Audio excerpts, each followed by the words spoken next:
Okay, so Signature just hit me with this new joint called Marmalade, right? It is written and directed by Keir O'Donnell, right? It's actually his feature directorial debut. The film is produced by Sarah Gabriel, Mark Goldberg, James Harris, Mark Lane, and Jason Shapiro. It's executive produced by David Sullivan and line produced by Brianna Lee Johnson. Brooke Blair and Will Blair handled music. Polly Morgan is on cinematography. Stuart Reeves edits the piece. Mark Bennett casting duties with Katie Fleming production design. Sally Baker set decoration. Megan Spatz costume design, hair and makeup. Brenda Torre, Laura A. Hart, and Natalie A. Hale. So our cast, we've got Baron, played by Joe Keery. Marmalade is played by Camila Morrone. Otis is played by Aldis Hodge. Right. We then have got what is this? So we've got Officer Cambio is played by Hans Christian. Right now, it's one thing that's really just rude as fuck, frankly, right? Because on IMDb, Detective Gray is not listed, right? And Ozima Akega plays Detective Gray, right? Detective Gray is a large part of the fucking film.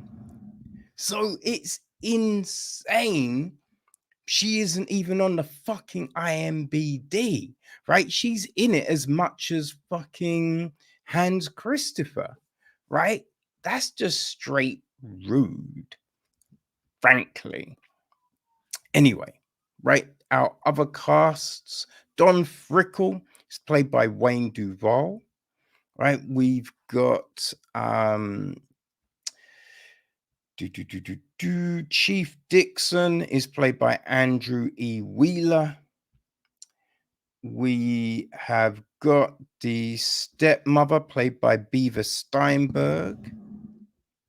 All right, we have got, actually, I should just go back here. We have got Mama Ida played by Amy Warner. Miss Jennings is played by Soon Brava. Sandy is played by James Hamill. We've got Gary played by Jim Lightshiddle. We've got the checkpoint officer played by Toussaint Morrison. Right, the uniform cop played by Justin Jones. The pharmacist played by Kevin Loki. Talent agent played by Dane Stufer. All right, let's see who else we have. One of the prisoners are played by Emilio Medina, Larry Widra, Doy Whitmore, and Chad David. Got another FBI agent played by Ernest Howard.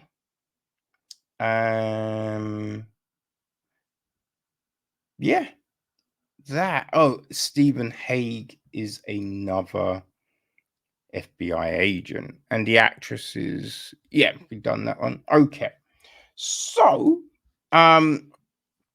the gist of the story is this, right? It centers around a recently incarcerated Baron who strikes up a friendship with cellmate Otis, a man with a well verse history of prison breaks. As the pair hatch an escape plan together, Baron recalls the story of how he met Marmalade, the love of his life, and their Bonnie and Clyde style scheme to rob a bank in order to care for his sick mother and give the couple the life they've dreamed of. So, as I mentioned, right, it is Keir's feature directorial debut. He's got a director's statement. It reads, I've always been captivated by unique films of the late 80s, 90s that had an eccentricity while maintaining a meld of style and substance. True Romance, Edward Scissorhands, and Raising Arizona are among those vibrant influences that have formed my creative aesthetic. As an actor, I've always researched for roles that showcase range, the ultimate illusion. As an artist, in general, I'm drawn to themes of perception and perspective, exploring the actions of a character, but also how they are viewed through the lens of others. I wanted to play into certain characterizations and tropes, then flip them upside down. As a writer, I wrote Marmalade to encapsulate the films that inspired my artistic compass, but also to create characters that would contain challenging dualities. I also loved the manipulative and mischievous nature of a play within a play. As a director, my goal was to make the story feel like a daydream, a heightened reality, almost as if you're retold a story so many times that it has become a fantastical yarn in your own mind. It's a playful and waggish fable, a whimsical folk tale. It truly is my homage to the films and performances that have shaped who I am creatively. So, I think this is interesting because the thing that just jumps to mind while watching this film is most definitely True Romance, right? That I think is the big one here. Well, there's another one as well, but I feel if I say it, it might give it away to you, right? So I'm not going to say the other film, but it stars someone that got himself in a little bit of trouble a few years back. Let's just say that, right? Now, I've there's definitely a style to this film, definitely a style to this film. And, I wouldn't say that it feels like a dream or anything like that. You could say there's a whimsical nature to the Baron character, but Joe Keery's accent is just so fucking annoying. It is so grating. That's a big problem, because I think you lose some of the dialogue because of the weird accent. But it's kind of like when you're watching the film at the beginning, you clearly see where everything is going. So I was very relieved when the direction shifts. I was very relieved about that, right? So the thing being, now you've got this understanding of what we are watching, but you also know how it's probably going to play out because it can't go the way in which it wants to go, right? The way it's kind of set up to, well, let's just say the characters are looking for it to go. It can't go that way. So then it's just a case of how do we extricate ourselves from these predicaments, right? How do we take the characters to these different places So I thought that was going to be the real interesting thing. Now, I see what he's done, right? I clearly see what he's done, and it's okay. It's not bad. It's not bad, right? For the first feature, right? Keir's taken some big swings, and he's come close, kind of, right? But I for me, it wasn't a force. It wasn't a home run, right? And I think some of the issue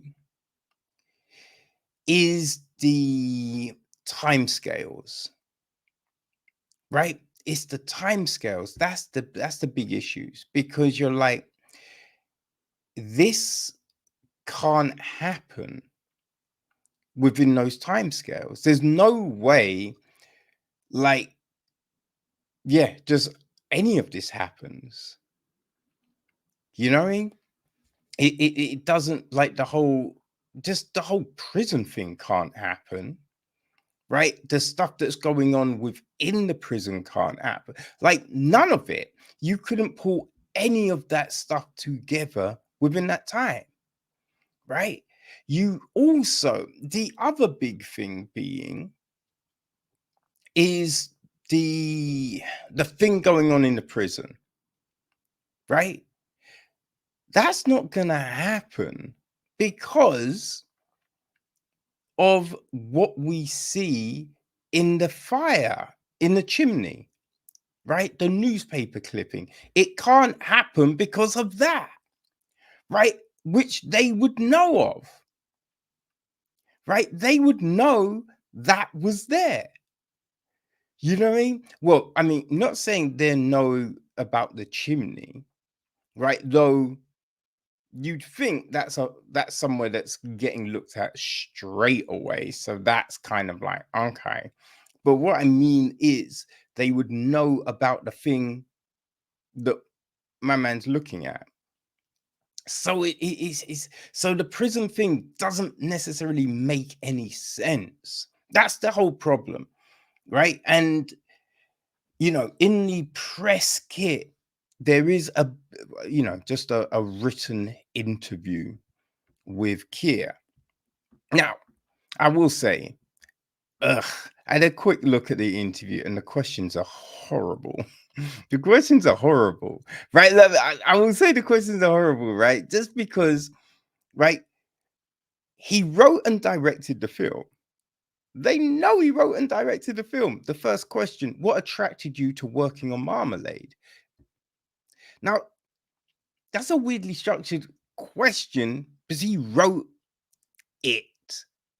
So it would be like, how did you come up with the concept for Marmalade? But what attracted you to working on Marmalade feels like you were handed a script. It makes no sense. But, right, the next question is, can you describe the process you went through to prepare for Marmalade? Right? And he says, wait, was that the question? Uh, uh, uh, uh, uh, uh, Um, oh, yeah. A lot of planning to pull off the stylized quality we wanted. I knew it would be challenging, and as always, there would be compromises and changes as we started production. That wasn't the bit. Oh, no, that was yeah, I'm an idiot.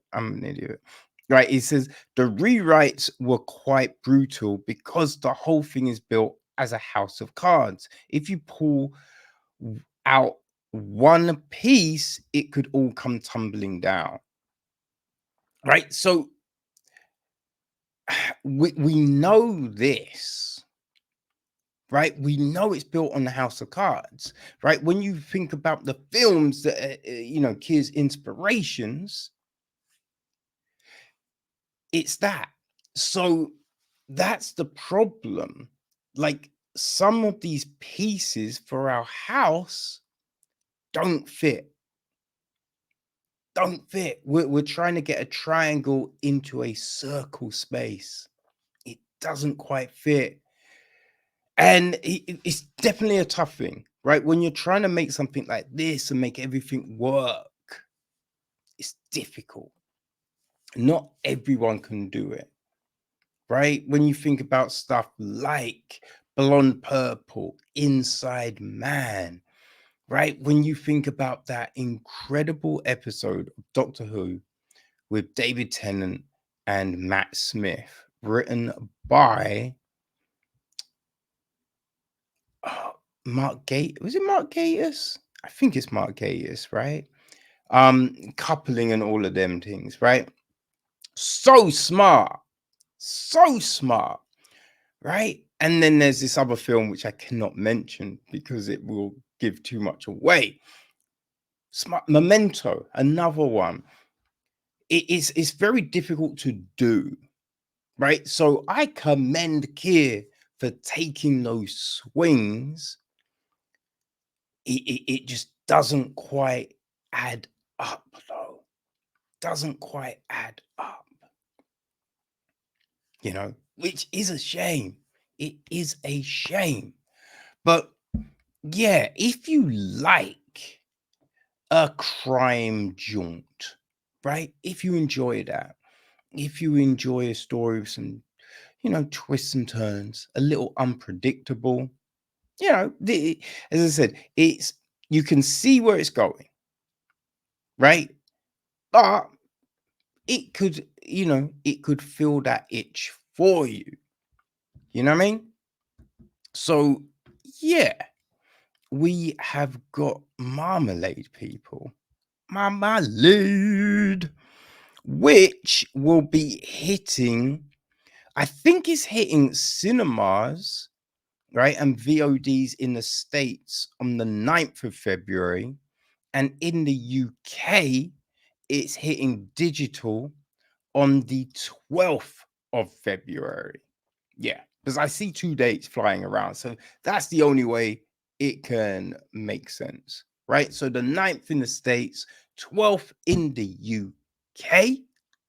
You can get your hands on a little Marmalade if that tickles your bell. That's not the expression, is it? But you know what I mean, people. You know what I mean. Go get some Marmalade.